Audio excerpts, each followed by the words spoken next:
So if you've got a RZR, more than likely you've been in this position before, fighting with ball joints.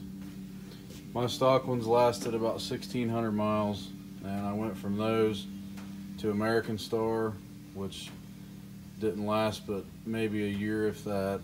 And then I went on to the Super ATV ones, which lasted 3 rides. They claim how strong they are and everything, and the shank actually might be, you know, that's a pretty hard material. And I think the problem with that is it's so hard that it actually wears this out prematurely. The other problem is with their boots. When that's on there, it doesn't take much at all. Once that gets wearing, that it actually just pops right off the base. And once it starts letting contaminants in, that's about it for that. With these, I think they're going to be a lot better because the boot is actually part of that, and it's a lot better seal once it's on there.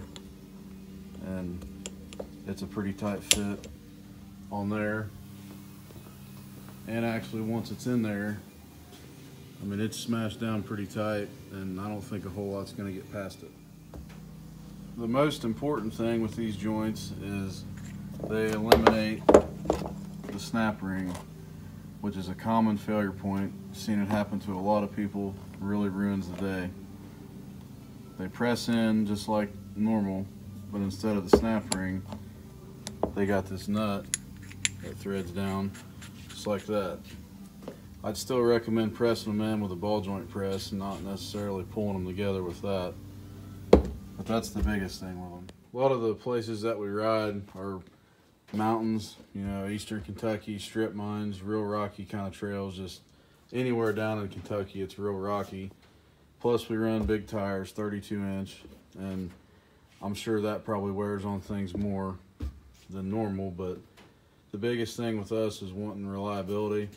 You know, we're easily sometimes a couple hours away from camp, and when you have a ball joint go out or the snap ring break, that can be a pretty big deal. So with these, we feel like it's not going to be a problem anymore. Another thing with the Super ATV joints is the boot. I mean, you can see when you turn it, it doesn't take much at all to knock that boot off, which starts letting water and everything else in and mud. Then once that happens, the way they've got them put together, the cap on the bottom is loose too, so that's letting grease out, water, mud, everything else in.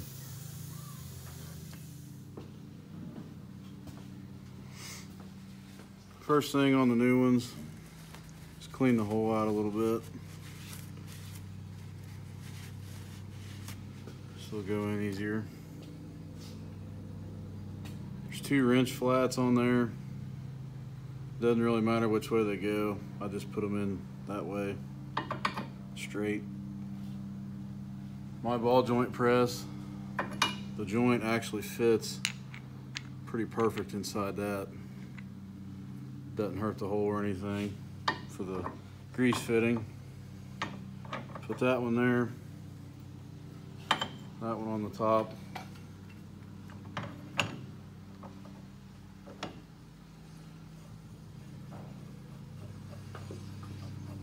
Run it up.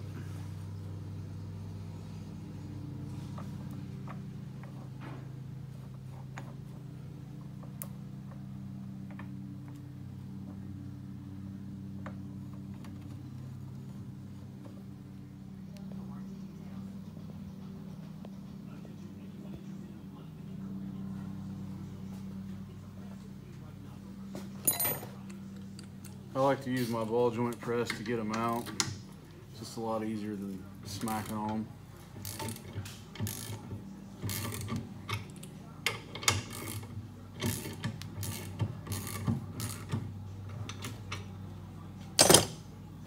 I'll get everything all buttoned back up, and we got 2 pretty good rides coming up here in the next month or two, and probably after the Harlan County ride, I'll pull it back apart, check them out, and see where we're at. But I definitely don't see any issues with these, especially since they're greasable.